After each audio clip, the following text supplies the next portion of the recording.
tentang model-model pembelajaran di SD. Saya Ismiawati sebagai moderator. Saya Dita sebagai penyaji pertama. Saya Irma sebagai penyaji kedua. Saya Nisa Ginting sebagai penyaji ketiga.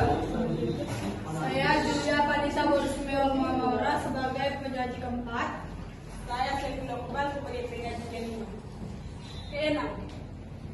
Ya, pertama kami akan membahas pengertian model pembelajaran yang akan dibahas oleh penyaji pertama. Pengertian model pembelajaran. Model pembelajaran adalah acuan pembelajaran yang dilaksanakan berdasarkan pola-pola pembelajaran secara sistematis. Model pembelajaran tersusun atas beberapa komponen yaitu fokus, sintaks, sistem sosial, dan sistem pendukung. Model pembelajaran memiliki sejumlah karakteristik sebagai berikut.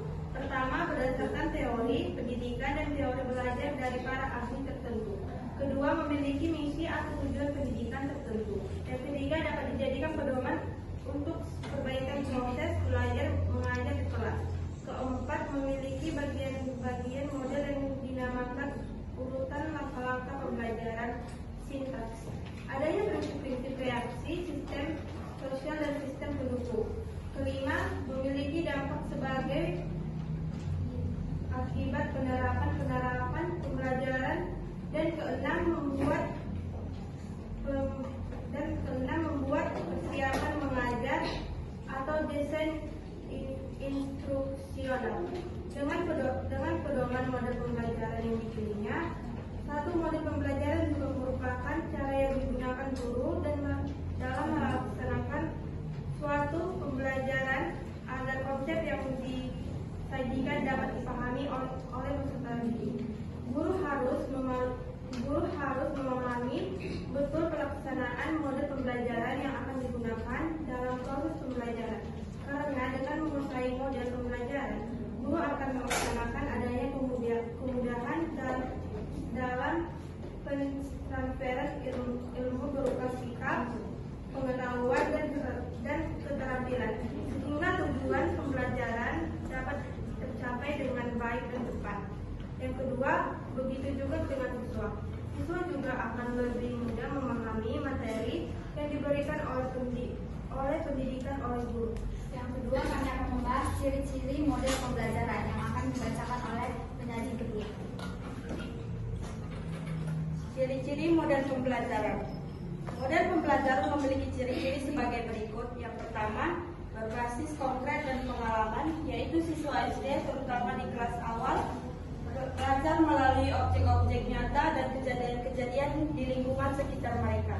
Yang kedua, meningkatkan aktivitas siswa, yaitu pembelajaran harus melibatkan siswa secara aktif, membuat mereka mencari tahu dan belajar dari pengalaman mereka sendiri, bukan hanya menerima informasi secara pasif. Yang ketiga, pembelajaran kolaboratif. Siswa bekerja sama dalam kelompok untuk menyelesaikan tugas, mengembangkan rasa tanggung jawab, dan saling membantu untuk memahami materi pembelajaran. Selanjutnya, berorientasi pada tujuan. Model pembelajaran memiliki tujuan yang jelas untuk dicapai, dan pelaksanaan model ini mendukung proses pembelajaran agar aktif. Selanjutnya, menyenangkan dan kondusif, yaitu lingkungan belajar yang mendukung dan menyenangkan sangat penting agar tujuan pembelajaran dapat tercapai dan merangsang kreativitas siswa.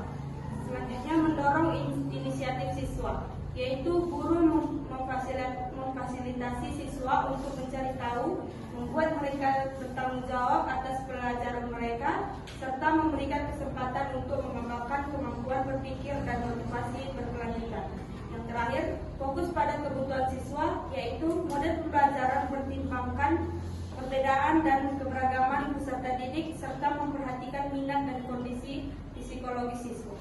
Yang terakhir, kami akan membahas macam-macam model pembelajaran yang akan dibacakan oleh penyaji ketiga, 4, dan 5. C. Macam-macam model pembelajaran. Yang pertama ada Problem Based Learning ataupun PBL. Levin mengutarakan bahwa PBL merupakan model pembelajaran